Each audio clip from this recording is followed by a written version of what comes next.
বাংলা শস্য বীমা প্রকল্পে যে সমস্ত কৃষকদের আপনার আন্ডার প্রসেস ছিল কিংবা আপনার যে টাকার প্রসেস ইউটিআর নাম্বার শুনছিল সে সমস্ত কৃষকদের টাকা ইতিমধ্যে ঢুকছে। আপনারা জানেন যে সমস্ত কৃষকদের ক্লেম নট রিপোর্টেড রয়েছে সে সমস্ত কৃষকরা আর টাকা পাবেন না। কারণটা হচ্ছে আপনি যেটাতে আবেদন করেছেন সেই পলিসিটার যে এন্ড অফ টাইম হচ্ছে 15 জানুয়ারি 2024, তখন কিন্তু শেষ হয়ে গেছে। নতুনভাবে আবেদন আপনাকে করতে হবে রবি মরশুমের। ইতিমধ্যে যে সমস্ত কৃষকরা আবেদন করেছেন তাদের মধ্যে অনেকেরই টাকা ঢুকেছে, অনেকের টাকা ঢুকেনি, প্রায় ধরুন যে 50% উপরে টাকাই পাননি। তারা কিন্তু এবার নতুনভাবে আবেদন করেছেন। মমতা বন্দ্যোপাধ্যায় জানিয়েছেন আপনাদের জন্য সুখবর চলে আসবে, ওয়েট করুন। যেহেতু এই প্রকল্পে আবেদন করলে আপনাদেরকে আর্থিক সাহায্য দেওয়া হয় না, ফসলের ক্ষতিপূরণ দেওয়া হয়। যদি আপনি আবেদন করেন সেক্ষেত্রে টাকা পাবেন এমনটা কোনো গ্যারেন্টি নেই। আপনার এলাকায় ফসলের ক্ষতি হলে আপনি টাকা পাবেন, নচেত পাবেন না। ওয়েস্ট বেঙ্গলের এই বাংলা শস্য বীমা প্রকল্প এমন একটি প্রকল্প যাতে আপনি সম্পূর্ণ বিনামূল্যে আবেদন করতে পারবেন আলু ও আখ এই দুটো ফসল ছাড়া।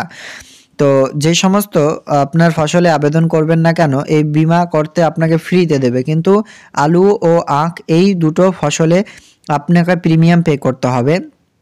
তো বাংলা শস্য বীমা প্রকল্পে আজকের ভিডিওতে আপনাদেরকে দেখাবো আজকের ডেটে টাকা ক্রেডিট হয়েছে অনেক কৃষকেরই। সেক্ষেত্রে আমার কাছে একটি SMS প্রমাণ রয়েছে, সেটি আজকের আপনাদেরকে ডিটেলসে দেখানো হবে এবং জানতে পারবেন আপনারা এই বাংলা শস্য বীমা প্রকল্পে আবেদনের যে টাকা সেটি ব্যাংক অ্যাকাউন্টে ক্রেডিট হয়েছে। তো সেটি আজকের এই ভিডিওতে জানাবো, কাজে ভিডিওটি শেষ পর্যন্ত দেখুন। এরকম লেটেস্ট ইনফরমেটিভ আপডেট পাওয়ার জন্য চ্যানেলটিকে সাবস্ক্রাইব করুন। ভিডিওটি ভালো লাগলে লাইক করে বন্ধুদের সাথে ভিডিওটি শেয়ার করতে ভুলবেন না।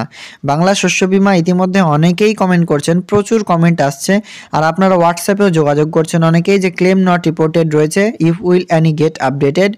তো ক্লেম নট রিপোর্টেড মানে আমি আবারও স্যাম্পলে বুঝিয়ে দিচ্ছি, ক্লেম নট রিপোর্টেড মানে আপনার পলিসির ওপরে রাজ্য সরকার এখনও পর্যন্ত রিপোর্ট করেনি। আপনার পলিসির ওপরে যদি রিপোর্ট না করে সেক্ষেত্রে আপনি টাকাও পাবেন না, এটা কিন্তু বুঝে নিন। মানে বাংলা শস্য বীমা প্রকল্পে আপনার পলিসিতে যদি রাজ্য সরকার কোনো রিপোর্ট না করে সেক্ষেত্রে আপনি টাকা পাবেন না, এটা আপনি মাথায় রাখুন। তো এই বাংলা শস্য বীমা প্রকল্পে যে টাকা ক্রেডিট হয়েছে সেই SMSটি আজকের ভিডিওতে চলুন দেখিয়ে দিচ্ছি এবং আপনাদেরকে ডিটেলসে জানিয়ে দিচ্ছি যে প্রকল্পের মাধ্যমে টাকা ইতিমধ্যেই কৃষকদের ব্যাংক অ্যাকাউন্টে ঢুকছে। কিন্তু এটা বেশি দিন আর ঢুকবে না, কারণ ইতিমধ্যে পলিসি শেষ হয়ে গেছে। যাদের ইউটিআর নাম্বার শুনছিল বা যাদের আন্ডার প্রসেস ছিল তাদেরই ঢুকছে শুধুমাত্র। আপনার কি স্ট্যাটাস কমেন্ট অবশ্যই জানাবেন। দেখুন এই SMSটি হচ্ছে উত্তর দিনাজপুর ডিস্ট্রিক্ট থেকে পাঠিয়েছেন। এখানে আপনারা ডিটেলসে দেখতে পাচ্ছেন যে ডিয়ার কাস্টমার, এটি হচ্ছে ডালখোলা থেকে একজন সাবস্ক্রাইবার পাঠিয়েছেন। ডিয়ার কাস্টমার INR রুপিস 1963 টাকা 27 পয়সা credited to your account number 963 on 16th January 2024 and through NEFT with UTR number by Bajaj Allianz General Insurance Company। যেহেতু এটি হচ্ছে ইন্স্যুরেন্স কোম্পানি যেটা আমাদের পশ্চিমবঙ্গ রাজ্য সরকারের সাথে টাই আপ করে রয়েছেন। এই বাংলা শস্য বীমা প্রকল্পে টাকা ইতিমধ্যে প্রত্যেক জেলাতে দেওয়া হয়নি, যে সমস্ত এলাকায় ক্ষতি হয়েছে সে সমস্ত এলাকায় দেওয়া হয়েছে। আপনার স্ট্যাটাস বর্তমানে কি রয়েছে আপনি অবশ্যই কমেন্টে জানাবেন। এরকম লেটেস্ট আপডেট পাওয়ার জন্য চ্যানেলটিকে সাবস্ক্রাইব করুন আর অবশ্যই আমাদেরকে হোয়াটসঅ্যাপে যোগাযোগ করবেন ডেসক্রিপশন বক্সের লিঙ্ক থেকে। আজকের আপডেট এ পর্যন্ত, দেখা হবে নেক্সট আপডেটে। Thank you.